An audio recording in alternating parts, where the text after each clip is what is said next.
Hey guys, what's going on? This is Brad from the Ad Army, and today I want to talk to you about the restriction that we saw for Marcus Diamond on the Ultimate Cup ban list, and do we have a ban list incoming for us for BT13?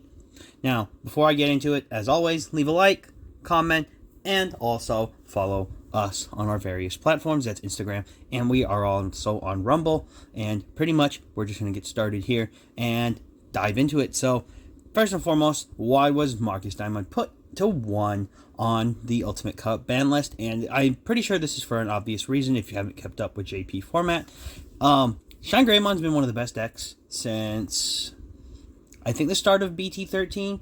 It hasn't been the most perfect deck in terms of being like a tier 0 status like Crossheart was when it released in BT10. But the point is, Shine Greymond has been a dominant force in Japan for arguably, wow, they've had a 4-month format with BT13, so about almost 5 months, I would say, probably, that this has been happening, and arguably without a ban list on that's going to hit, Shine Greymond's actually looking really good going into BT14.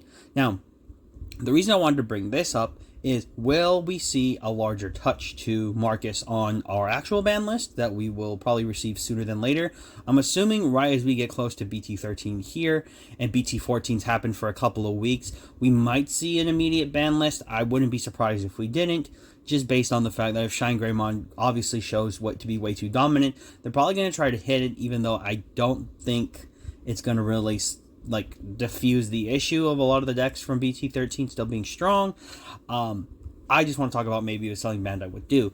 And the case is there another option as well to hit on the ban list? So that's kind of why I have BT12 Rise Greymon kind of simultaneous, as I've been trying to go back and forth to figure out where the problem in the deck lies. Most of it does lie probably in the design of Marcus himself. However, I do think by putting Marcus to 1, it doesn't outright kill Shine Greymon, but it does slow it down to the point until BT13 comes, because without extra copies of Marcus, you're really having this big problem where you could play the red Marcus from BT4, but let's be real here, he doesn't really support this strategy that much, as the play styles for what he's created for is a lot different.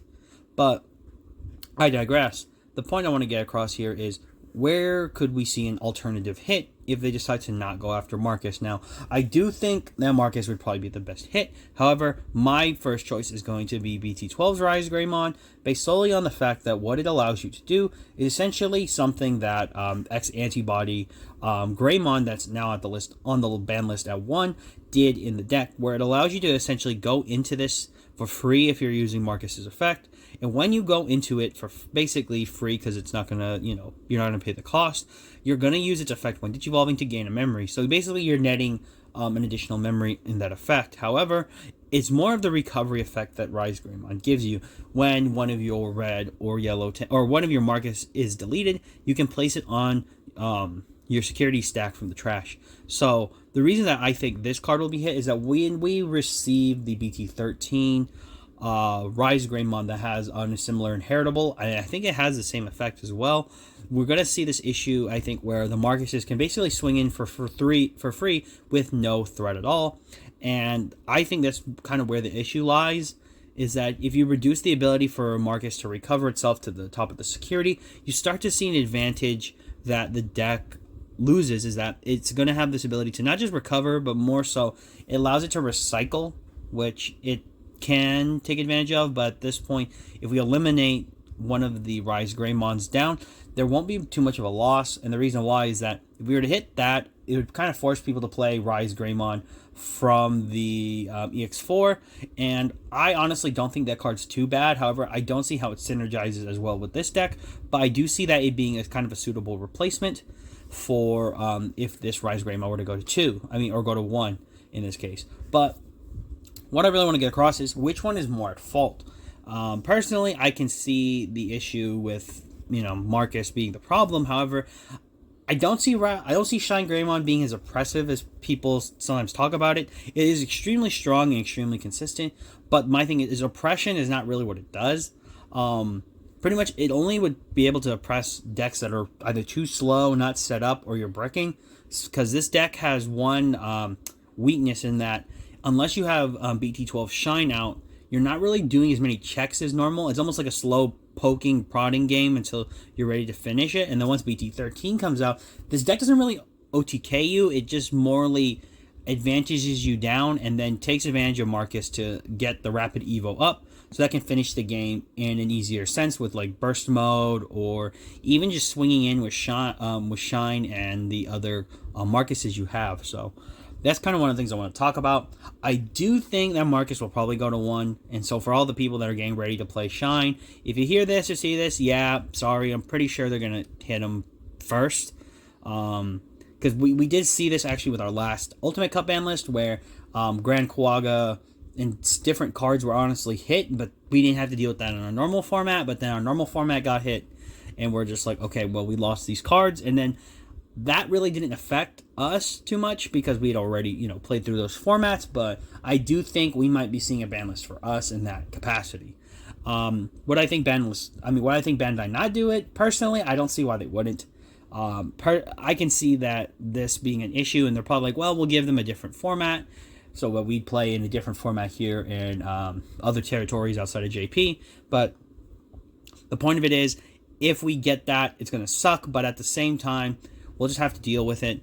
If Marcus does go to 1, I do think once BT13 comes out and we eventually get training cards, it does re-level the deck. The only thing I think would suck is that if Marcus does go to 1 for BT13, it does make a big meta shift, I think, for normal format, or I would say non-Ultimate Cup format, just because you really need Marcus's ability, and having 8 Marcuses really does help. So even if you supplement that with BT4's Marcus, it's not going to be the same. One, it can't become a Digimon on its own, so that already kind of eliminates it. But more importantly, it doesn't have a proactive approach to, facilitating your strategy. So you're going to have to Digivolve or Evo up hard. And honestly, it's going to be tougher. I think the deck becomes more control-y. I think it switches from a red to more of a yellow base, where you can utilize stuff like TK to start pulling cards out of your security and starting to focus on trying to get this Marcus into rotation. But it also makes it harder because if you don't have either BT12 Rise in an inheritable source or on the field, or the new one from BT13, you're really running the risk by swinging this and losing it to the trash. So, yeah. I just wanted to go over that today.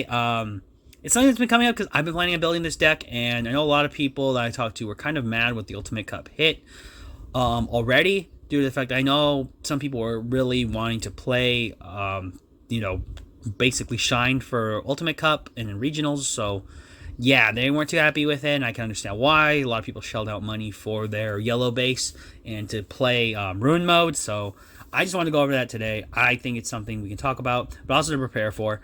And yeah, that's all I've got today. So if you like that, leave a like, comment, and also follow us on Instagram.